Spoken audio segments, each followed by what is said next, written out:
Welcome to the 2025-2026 season of Ability Assistance.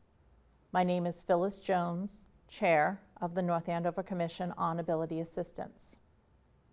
As most people are aware, October is Breast Cancer Awareness Month, and this year we are happy to welcome Liz Strawn, Development Director of Susan G. Komen New England's office, and Lynn Fraser, a survivor and longtime friend of Susan G. Komen. Welcome, ladies. Thank you. Thank you. I am so thrilled to have you guys on this show. I myself have been doing a lot of volunteer work over the years with Komen, so this is great. Why don't we start? What does Komen do here in New England? Oh, we do so much. First off, thanks for having us. We're so appreciative of this opportunity. I always like to share with people, Susan G. Komen, it was a person. She went by Susie, and what folks may not know is that Susie was diagnosed over 40 years ago with breast cancer. It was a much different disease back then, and the journey of a breast cancer patient was aggressive and not so tender and caring. In her dying days, her sister Nancy promised to her that she would do everything in her power to create a better journey for a breast cancer patient, their family, and their loved ones. And that was the day Susan G. Komen was born. And we have stuck true to all of Nancy's promises to Susie. But what we do here in Massachusetts is we have so many things going on. Susan G. Komen, what makes us unique is that we have a 360-degree approach. Okay. We have 4 pillars that guide our work. We are not just a research foundation, not just a care foundation.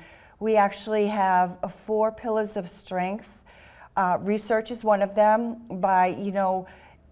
We have the brightest of minds doing the best research all around the country. We have a patient care center that's the beacon of Susan G. Komen. It's available to anybody, anywhere. It's virtual. It's 4-pronged in that we have a helpline, we have financial aid, we have resources and everything that a patient or a family member might have questions on. And then we're advocates. We send teams all over. Yes, we go down to DC to advocate for legislation on breast cancer, on behalf of breast cancer patients. So that's really what makes Susan G. Komen unique. But what's exciting is right here in Massachusetts, we have over $11 million invested in research right here in our institutions right here in Massachusetts. So that's really exciting. That is. We are engaged in all 14 counties within Massachusetts, and we serve almost 1,200 people have reached out to have our services provided to them. So we really have quite a footprint here in the Massachusetts market, and we're excited to share with everyone the work we do, the awareness, and how they can become involved as well. Now you mentioned a hotline. Yes, the Patient Care Center, 1-800-GO-KOMEN. It's available to anyone. It's the helpline. It goes right into trained professionals that can help guide you in the direction that you need to go, whatever your questions are, whatever resources you may need, wherever you are in the country. I was going to say that's a national hotline. So yes, where this program is meant for North Andover residents, because we're in a North Andover Community Access Program, as many of our viewers are aware, we actually have a nationwide reach. So mom or dad who are living here, granddaughter, daughter, even grandson, breast cancer doesn't ask gender. They can say, oh, I saw this. And that 1-800-KOMEN number works in California, Alaska, Hawaii. It works wherever you live. And our professionals on the other end are trained in resources all across the country. So whether you're in California, they have the best institutions to go there. and or Massachusetts, wherever. We're so lucky here in Massachusetts, so we have so many great places that we can go to. But yes, so they can guide people with questions, family members, loved ones, caregivers. We don't often recognize the incredibly hard job that a caregiver has, you know, and how they may feel that there's nothing that they can do. So there is support and resources for caregivers as well. Now, you mentioned 14 counties. That's in New England, right? Yes. Okay. Yes. So we're talking, okay, geography. Vermont, New Hampshire, Maine, Massachusetts, Connecticut, and Rhode Island. Correct. Okay. Yes. Okay. Yes, I saw a map of New England in my head in order to be able to do We that. do, yes. We cover all of, I work all throughout New England. So anyone who is anywhere in our New England area, you know, if you're interested, reach out to us. We can help you engage wherever you are, whatever you want to do, you know. And there are volunteer opportunities. We don't get too much into fundraising on the show, but there are opportunities if people want to participate in different activities. You said we've got the More Than Pink Walk coming up. Isn't that in 2 weeks? 2 weeks from today? It is October 18th. Yeah, I'm going to participate in that one. It is our Massachusetts signature event. I'm so glad you're joining us. No, it's not. The 3-day is. Well, technically that 3-day is New England, so. Nope, they just changed it to Boston. Excellent. Well, anyways, it's our signature one-day Massachusetts event. Okay. I'll put it that way. We're excited. We're welcoming a new venue this year. We're having our start-finish venue over at UMass Boston. We are expecting probably close to 4,000 participants. Between participants and volunteers and supporters. It's going to be a day of hope, inspiration, and how long, for people who are like, oh, I can't walk, how long is that walk, roughly? Yeah, so it's almost 3 miles, but there is a is that like a 5K roughly? Roughly. It'll take place right along the harbor with the skyline as a background, but there will be a mile turnaround. So if you want to just, you know, cut it short for whatever reason, yeah, there will be a shorter route that you can just turn around and come back. And there are typically services available and information about services available at, we call it home base, you know, in the 3-day walk. You know, I'll put it out there. Yes, I participate in Komen stuff. I did advocacy on Beacon Hill. I don't have time to go to DC, unfortunately. And we have the 3-day walk that's also done a handful of places around the country, which is 60 miles over 3 days. It is, yes. A little 5K is not much for... But yes, so at our More Than Pink Walk on October 18th, we have those 4 pillars, 360-degree approach. We have a tent for each one that provides all of the information, what we do here in Massachusetts and nationally, if anyone is interested. So there are ways that you can inform yourself and educate yourself through those tents. And people who can't participate in the walk, they can still come and go to the tents and get the information that they need, correct? They can come, they can volunteer, they can come out of interest. If they want to register to think maybe they can walk, there is no registration fee. There is no required fundraising. We do encourage it, but it's not required. So it really is a day to bring our community together. So, you know, we have this one day to bring everyone together, and that's our power. That's huge. That's huge. How did you get started with Komen? So I've spent my whole life working for a nonprofit. Okay. But, you know, after the pandemic, everything had changed.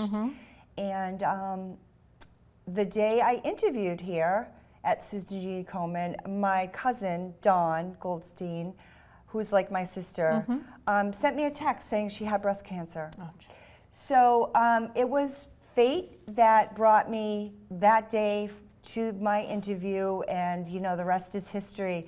So I've been here just over 3 years. I see myself here till the end, till my end, or till we find an end, whichever comes first. So yeah, that's how I started. Now, we discussed breast cancer in general affects everybody. It doesn't ask your gender, your age, your weight, your height, your hair color, your religion. It's one of those things that are probably like everybody and everything, unfortunately. Now, you're a survivor. Yes. When were you diagnosed? I was diagnosed in 2008. Okay. So if it's okay, I'll share my age. I was Please. 42 years old at the time. That's young. It was young. So I have been a survivor for 17 years, which is pretty amazing. Mazel tov. Thank Mazel you. tov. I'm very proud of it. No, that's fantastic. What was your journey? Well, as you said, it doesn't discriminate. It hits everybody in every walk of life. We did not have any cancer at the time in my family. Yep. We were We're very finding fortunate. that more and more that breast cancer is hitting men and women who have not necessarily, they're not even having genetic background of it. Exactly. So it was a complete surprise. And it was at a time in my life where my son was definitely getting older, and he was, out and about playing a lot of hockey. I was working. I was traveling back and forth to California for business, and I was also trying to finish my master's. Oh, and what? In leadership, Okay. actually. I work Well. in high tech. So I was very busy, very, very busy. And I would carry books back and forth, and really I was having such pain putting my books in the overhead compartment every time I would take a flight. So I kept going back and forth for scans, and they just weren't seeing anything.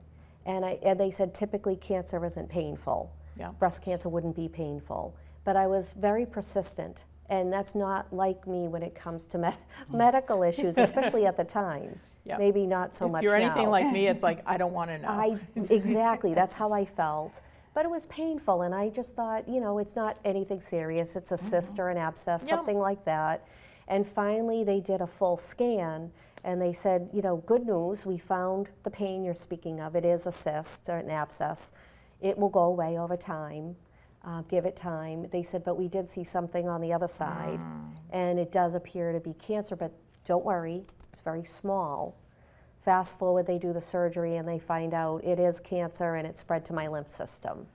So my story, the reason I advocate for Susan G. Komen, and the reason I do things like this, is because if there's even just one woman out there who hears my story, and their persistence pays off, because it paid off for me. I got to see my son get married. I got to see my grandson, who's 9, now born. I wouldn't have seen any of that had I not been. I'll share if you don't mind. My grandmother was diagnosed, which is how I got involved, because I've been involved since this was an Avon thing. Yes. Yeah. Good for the younger people out there. That is an old lady version of skin. It's not old lady, but it's not as common today as it used to be. But my grandmother was diagnosed in the mid to late 70s when I was like 5 or 6 years old. And I'm the oldest of 4 grandchildren. Now, in that time, she should have been dead in 6 months. That's just the reality of the situation. I don't know exactly what she went through. I know she went through a double mastectomy. I don't know how much radiation she had to deal with, which was much harsher back then. Definitely. 13 years. Wow. 13 years in those days she survived. So as the eldest, That's amazing. she was with me basically from 0 to seeing me off to college and everything in between. Right. So I was very fortunate. Yes. And so because breast cancer had always been a part of my childhood, I'm like, Absolutely. it's got to be a part of my adulthood too. Now, mammograms. Mammograms are free, aren't they, in Massachusetts to every woman? Well, it depends on your risk. So I'm glad you brought that up, because, and Lynn, her story is so important to self-advocate for yourself. Yeah. Susan G. Komen has 4 breast health messages that we really like to share with people. Yes. Knowing your risk is one of them. It's important to know your family risk, for men as well, because if you know your risk and you are at high risk, your mammograms can begin earlier. Yes. Typically, they'll begin at 40 years old if there's no risk. But I will share, recent data has shown for young women out there, that is the highest group that is being newly diagnosed with breast cancer right now. I think I started mine in my late 20s, early 30s. In their 20s is the biggest number of women being diagnosed these days. So really, to the younger generation, you really should know your history. Also get screened, Yes. so know your history and know when your screenings can begin. If you feel something, knowing you're normal is so complete. Only you know what you look like, you know what you feel like. If there is something abnormal, as Lynn was experiencing, go to your doctor. If he is not giving you the answer, go to another doctor. Really be the self-advocate for yourself, because no one else is going to do it for you. And then, of course, just living a healthy lifestyle. We all say it, being active, sitting. I know we all sit a lot at our work, set a time or get up, walk around the house, the office, the room, whatever it is. But, leading a healthy lifestyle really eliminates some risk. Not all, but some. So those are really 4 messages that you can take that can help control whatever it is, your journey, whatever it is, lies ahead of you. 2 things that we can't control are being born women and getting older. So just being aware of everything that your body is going through and really being in touch with your doctor, getting your screenings. As Lynn said, if one person walks away from this TV program, gets their screens, Yes. that's the win for us. Yes, I actually have my annual one set up for, I think, mid to late November. Yeah. Good. So, yep. So I'm very much It's very on top of it.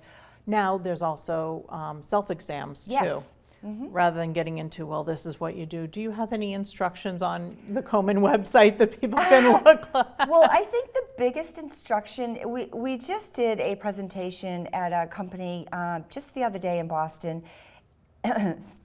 Excuse me, somebody asked that question. And I think the biggest instruction can be is knowing you're normal. Okay. You can say, do this, do that, but you know what you look like, you know what you feel like. If there's something that is abnormal, call your doctor right away. There's really no right way. You want to make sure you're examining your whole area and underneath your armpits and everything. But again, you know what you look like, you know what you feel. I've had this bite here. Yeah, it's been like this since I've been 13 years old. Exactly. There are situations like that you know of. If that gets worse, if it grows, Yep. Sometimes people take a little Sharpie, do a little circle around it. It kind of helps you identify if it grows, so that way you can track things. But yeah, knowing you're normal is the biggest self-exam tip that you can provide yourself. And when you got the news, you get that news and it's like, yeah, there's something there. How'd that feel? I don't think I handled it very well. I can't imagine anybody handling that very well. No, I definitely didn't. And I remember them trying to hand me a pamphlet. I remember that distinctly. And my husband looked at them and said, I'm not so sure she's ready for that yet. And they kept trying to hand me the pamphlet. And I took it. I think I threw it on the floor. I'm not proud of it, but I will be honest with my reaction because, again, if it helps anybody else feel less isolated and different, we all handle it differently. Every single one of us. I needed time. I needed space. I didn't want folks to feel sorry for me. Yes. I didn't want that. And once I wrapped my head around it, I realized I was going to fight, and I was going to fight very hard. And it was tough, but I think as both of you ladies talked about, things have changed even in the last 17 years. My sister was diagnosed very recent, a couple of years ago. Okay. And she went through much of the same treatment that I went through, the same chemo cocktail drug, the same radiation, and it was very different. Her experience was a lot milder. She handled it so well, And I asked her oncologist, I said, why? Why is it so different? It's only been 17 years. And it's because of all the great work that Susan G. Komen and others do as far as research. It's not just research for, different medications, it's research on how to tolerate the treatments and what to do to make it easier on the patient. So again, that's why I'm such a huge advocate, and I will be, and I'm very lucky because I also work in high tech, and I've married my two passions now at this point in my life, where I advocate at my company as well, and Extreme Networks provides the time and the space, and they allow me to do events and raise money, and they're so supportive of it. And I think that's another message I wanted to get across is, if as you're a survivor, as you're going through your journey, if it's something that you're passionate about, there are others that will enable you to raise money. It's a family. Right? It really is. For people who've had breast cancer in their lives, or even any type of cancer, it's a family of understanding. Now, I know, this is Commission on Ability Assistance. We provide information about different types of disabilities. I personally consider anybody who's going through a cancer journey a disability, because does it weaken your immune system? Yes. Does it take away from your ability to move physically the way you used to, at least during the treatment period? And actually, it gets worse in some cases. As I age, we talked about my age at the start. You're 25. What are you talking about? Exactly. I'm so young. No. As I age, neuropathy has it creeps up. It gets worse over time. All the damage that the chemotherapy did to my bones. I remember somebody telling me, one of the doctors, we've probably aged you from a skeletal standpoint 20 years. And I remember at 42 thinking, well, wait a minute, that's 62. Well, now I'm going to be 60. So, and I can feel it. I know exactly what they're saying, but it's not a visible disability. It's internal silent. to me. It's what we call a silent disability. It affects your mental health while you're going through it. Yep, and even after. Yeah, Absolutely. And even after, and everybody's so special. All the doctors specialize in while you're going through it. Once you've gone through it, then what? yes. But I will say, though, I am so grateful because I saw a stat, I believe, on the news recently that even 20 years ago, that we're now, the death rate is 40% less. Yes. Is that true? Did I get the stat? Yes, I believe so. Right? That's the numbers I've recently Yes. seen. Think about that, as you said about your grandmother. All those years that you had with your grandmother. I shouldn't have. I'm thrilled that I did, I love that story. but I shouldn't have, only because of the way it was then. And then they didn't know, was it HER2, was it, Right. They don't know what type of breast cancer she had. All they knew is that she had breast cancer. Now today we can sit back and say, what type of breast cancer did you have? Is it hereditary? Is it based upon maybe your background in terms of where your family grew up, sort of a thing? Your race, your gender, it all plays into whether or not it's, well, it happened, or okay, it happened because of this, and we now have a better way of distinguishing what type of treatment path you might take. And I will say, we call it our feather in a cap. So if anyone is familiar with getting anything approved by the FDA, it's a long process. But over the past 10 years, Komen has been a part of approving 21 breast cancer treatments. Really? Which includes the treatments for all types, including metastatic breast cancer, which we all know is stage 4, and there is no cure for that.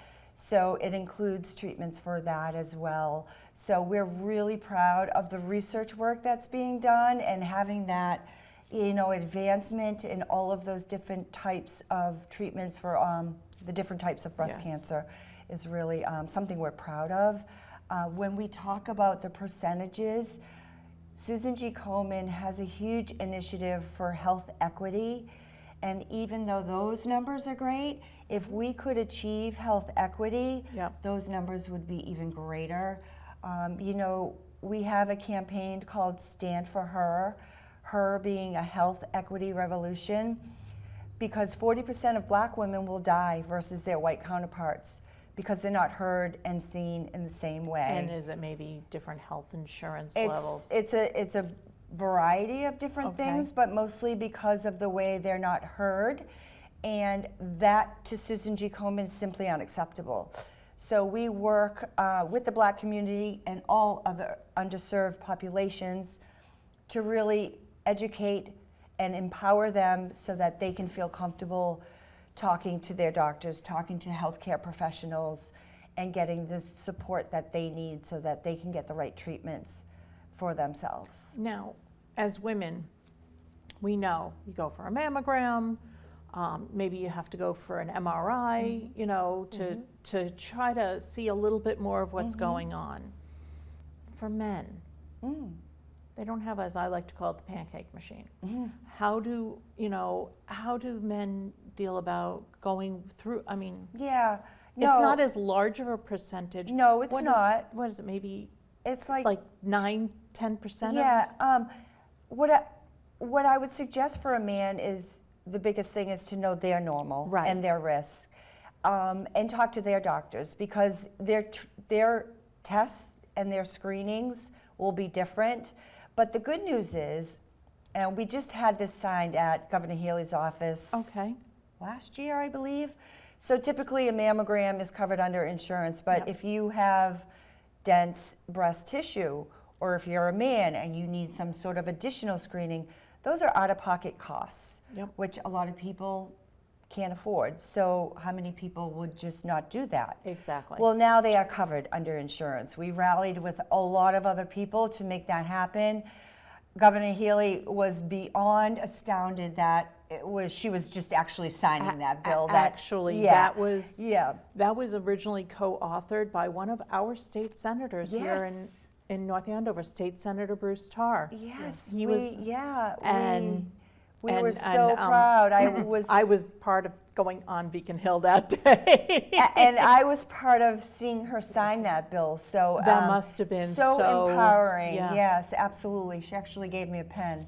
Because I'm not sure if you're familiar, when they sign bills, Yep. they use about 20 different pens. Yes. Yes. And then they hand them out. Yes. So, but anyways, sidetracked for a moment there. But there are great insurance policies now that will cover costs for men, because those tests are different. Knowing they're normal for men is just the key. Start. And they should really talk to their doctor about their risk as well, because typically a man who does eventually get diagnosed with breast cancer, it will be a much further along stage, because they're not thinking of it, they're not, you know, it's not at the forefront of their minds. It's just a bump, you know, maybe. If their mother has breast cancer, they really should talk to their doctor or their sister or their aunt. It's genetic testing is key, at least. And again, I am not a doctor, No. but I've been through enough between myself and my sister. If you have a genetic component, it is very important, I would say, to Yes, follow up, absolutely. regardless, Yep. male And, or female, right? And the genetic people don't want to testing, hear it. They don't, and the genetic testing, even back, again, only 17 years ago, they had a couple genetic tests that they could do for breast cancer, for Yep. women's cancers. I actually went back and had more genetic testing done, because they've added so many new ones in the span of 17 years. They can see so much more. And then when my sister was diagnosed, she did the testing. And that's helpful for other women, because then they can look at both of our tests and say, do we have the same gene? Do we have an unknown gene? Because there are unknown genes where Right. they're not sure if they're the cause. They can correlate those results, and it will help in the future as well. So I Now am a big there is. proponent. I know we have to go soon, but there is a program Yes, now. I was just, Share for Cures. Yeah, exactly. Yes. Why don't you explain a little bit A more? little bit about it. Yes, absolutely. So it's a database that Susan G. Komen has invested in that is doing exactly what Lynn is doing. So if you are a breast cancer survivor, You can register into this database. All privacy is, recognized and upheld. But it allows our researchers and our scientists to really investigate the data and kind of determine, the genetic testings or the links and the families and everything that goes into, providing better treatments and better safety precautions and everything like that. It's called Share for Cures.